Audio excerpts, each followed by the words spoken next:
నమస్తే. 100% strike rate, next target 70. Janasena master plan ఇదేనా?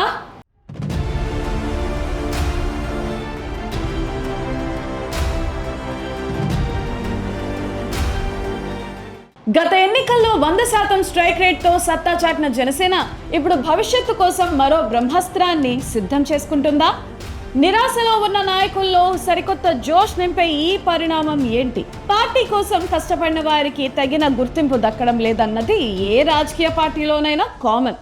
ప్రస్తుతం జనసేనలో కూడా కొందరు ద్వితీయ శ్రేణి నేతలు నామినేటెడ్ పదవులు దక్కలేదని, అందని ద్రాక్ష పుల్లన అన్నట్లు కాస్త అసంతృప్తితో ఉన్నారు. 2 ఏళ్లుగా పార్టీలో పెద్దగా కొత్త చేరికలు లేకపోవడానికి కూడా ఇదే ప్రధాన కారణమని విశ్లేషకులు అంటున్నారు. కానీ ఈ స్తబ్దతకు త్వరలోనే తెరపడనుంది.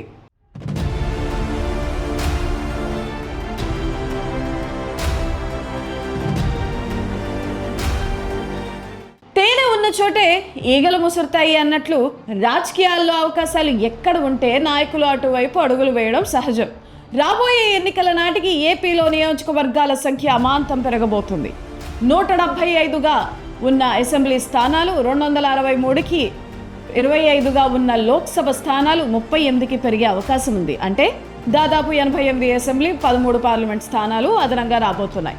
దీంతో గాలివాటానికి తెరచాప ఎత్తినట్లు ఇతర పార్టీల నుంచి, అలాగే పదవులు ఆశించే కొత్త నేతలు జనసేన వైపు క్యూ కట్టడం ఖాయంగా కనిపిస్తుంది.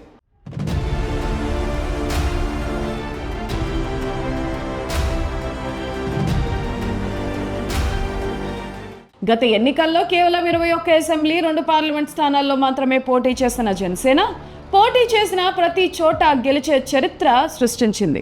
రానున్న రోజుల్లో సీట్లు పెరిగితే పొత్తు ధర్మంలో భాగంగా జనసేన వాటా కూడా భారీగా పెరగనుంది.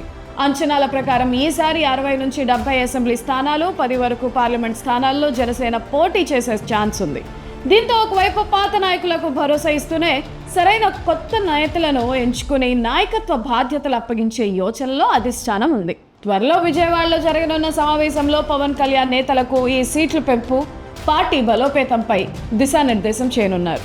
మొత్తానికి రాబోయే రోజుల్లో ఏపీ రాజకీయాల్లో జనసేన పాత్ర మరింత కీలకం కాబోతుందని స్పష్టమవుతుంది.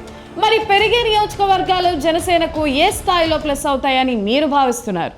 మీ అభిప్రాయాన్ని కింద కామెంట్ చేయండి.